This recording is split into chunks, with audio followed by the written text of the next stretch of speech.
Assalamualaikum warahmatullahi wabarakatuh. Sampurasun sadayana. Hidup kumaha dararamang.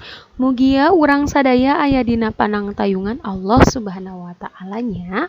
Amin ya robbal alamin. Alhamdulillah dinten ayeuna urang tiasa diajar virtual deui bahasa Sundanya. Dinten ayeuna sataacan urang diajar. Hayu urang sami-sami ngaduanya. Yuk urang ngadu ati payun. Alhamdulillah, mugi-mugi hidup di bumi atos ngadoanya.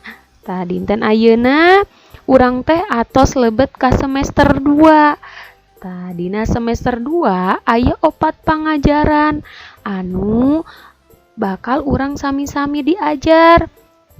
Dinten ayeuna urang teh diajar ngeunaan pangajaran 5 ti payunnya, ngeunaan ulin jeung olahraga. Waktos di kelas 2 hidup pasti atos terangnya ngeunaan ulin jeung olahraga. Dinten ayeuna urang diajar deui ngemut-ngemut deui. Naon sih ai ulin sareng olahraga teh kitunya? Yuk urang sami-sami simaknya. Dina pangajaran 5, urang teh diajarna ngeunaan ulin jeung olahraga. Sateacana ibu bade ngajentrekeun ti payun naon hartos ulin jeung olahraga. Ulin jeung olahraga mangrupakeun kagiatan anu dilaksanakeun babarengan nu ngagerakeun kabeh awak. Artinya apa ya, Bu? Di sini Ibu akan menjelaskan ya. Bermain dan olahraga merupakan suatu kegiatan yang dilaksanakan secara bersamaan dan menggerakkan seluruh badan. Biasanya bermain dan berolahraga itu dilaksanakan oleh 2 orang atau lebih. Begitu ya. Bagaimana contohnya? Yuk kita sama-sama simak ya. Rupa-rupa kaulinan atau macam-macam permainan. Di sini cobi hidup paratoskeun gambar kahiji. Namina teh kaulinan oray-orayan gitunya. Biasana barudak teh ngabararis teras upamikin laguna atau seep gitunya ditangkap gitu ya.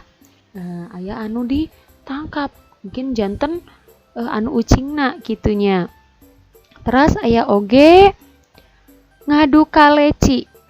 Ieu mah kaulinan anu biasana dilakukeun ku barudak lalaki gitunya. Salajengna aya oge jajangkungan atawa egrang. Salajengna aya hahayaman nya. Ieu mah hidup osok main ieu nya upami nuju diajar olahraga.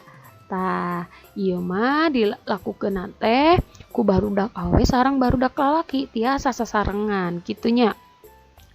Aya oge sapintrong. Nganggo talinya anu diputerkeun. Mungkin murangkali anu di tengahna teh luncat gitunya. Salajengna aya oge congkak. Ieu teh mangrupikeun kaulinan barudak.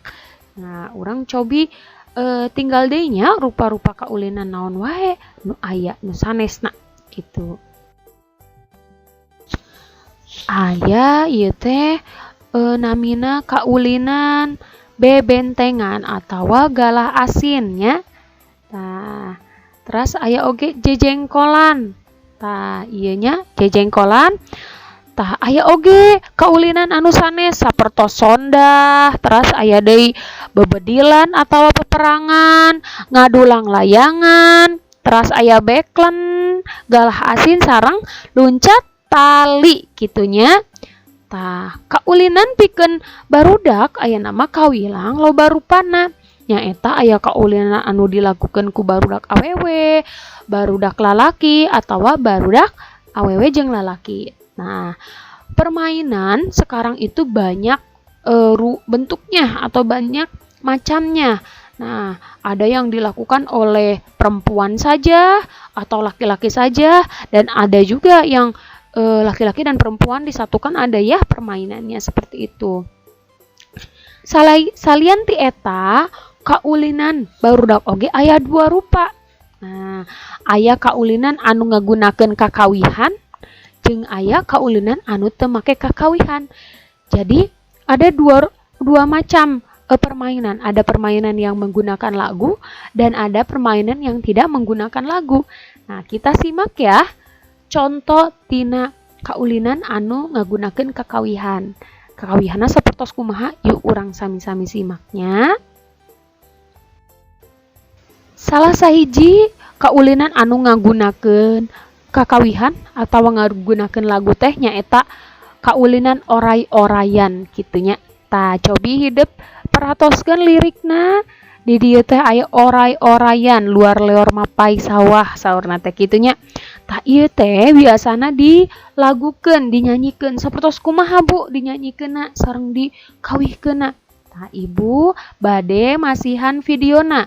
Hidup cobi simaknya kumaha sih ngalagukeunana gitu. Bagaimana sih lagunya? Coba kalian nanti simak dulu ya.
Hidup nembe atos nyimaknya kaulinan anu ngagunakeun kakawihan. Tah eta salah sahiji kaulinan anu ngagunakeun kakawihan nyaeta oray-orayan.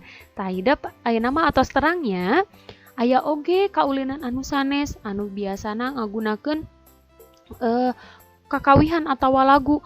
Aya tadi teh jejengkolannya eta oge sami aya laguna atawa aya kakawihanana. Kin hideep cobi tinggalnya di internet atawa pitaroskeun ka ayah bunda di bumi kumaha laguna kitunya. Tah upami kaulinan anu teu nganggo kakawihan mah gampilnya aya contona teh ngadu kaleci nya. Terus aya deui naon tadi teh congkak. Eta mah mangrupikeun kaulinan anu teu nganggo kakawihan kitunya. Tah tadi hideep atos terangnya ngeunaan kaulinan sareng kaulinan jenisna kumaha. Ayeuna urang simak deui rupa-rupa olahraga gitunya. Naon wae sih anu termasuk kanu olahraga teh gitunya. Tah olahraga nu kahiji aya gambarna nuju senamnya. Tah senam oge kalebetna teh olahraga. Terus aya oge basket nya, basket teh permainan bola ageng.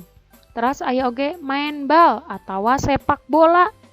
Terus aya oge panahan. Tah panahan oge ayeuna mah lebet kana olahraga. Terus aya deui ngojay atawa renang. Terus aya deui olahraga naik kuda. Tah panahan ngojay sareng olahraga naik kuda teh mangrupikeun olahraga sunnahnya. Orang anu muslimah kedah terang olahraga sunat teh nya kitu. Tah ieu nya anu tilu panahan ngojay sareng olahraga. Cobi urang simak deui cobi aya nu sanes teh nya olahragana. Tah aya oge olahraga teh ayeuna mah caturnya. Catur teh atos lebet kana olahraga sakitunya. Terus aya oge tenis lapang gitu. Tah ieu teh mangrupikeun tenis lapang. Upami tenis mah aya dua rupi jenisna teh. Aya tah ieu tenis meja atanapi pingpongnya upami dina bahasa Sunda mah. Terus aya oge atletik atanapi lari. Tah ieu teh lari estafet oge eta kalebetna atletik gitu. Tah ieu teh mangrupikeun rupa-rupa olahraga. Bentenna sareng kaulinan nyaeta olahraga mah henteu nganggo kakawihan atanapi henteu nganggo lagu. Mung panginten kanggo senam hungkulnya anu nganggo lagu eta oge laguna biasana bebas gitunya. Tergantung kana gerakanana bade ngagunakeun gerakan anu mana gitu. Janten hideep atos terangnya ayeuna mah bentenna kaulinan sareng olahraga. Mung duanana teh gaduh manfaat nyaeta tiasa nyehatkeun tubuh urang sareng tiasa hiburan gitunya kanggo urang sadayana. Intina mah kanggo kasehatan urang. Janten hideep di bumi tong hilapnya kedah ngalaksanakeun olahraga gitunya. Teu kenging ameng wae gitunya ayeuna mah main ameng HP-na teh dikirangan. Yuk mendingan urang cobian kaulinan barudak di bumi sareng mamahnya sareng ayah bunda di bumi gitunya. Atanapi sareng rencangan anu aya di bumi sekitar bumi gitunya. Alhamdulillah urang atos rengse diajar ngeunaan pangajaran 5 dinten ayeuna. Hatur nuhun kana paratosanana. Mugi hidup di bumi tiasa memahaminya pangajaran dinten ayeuna. Hatur nuhun sateacana. Hapunten samudaya kalepatan. Billahi taufik wal hidayah. Wassalamualaikum warahmatullahi wabarakatuh.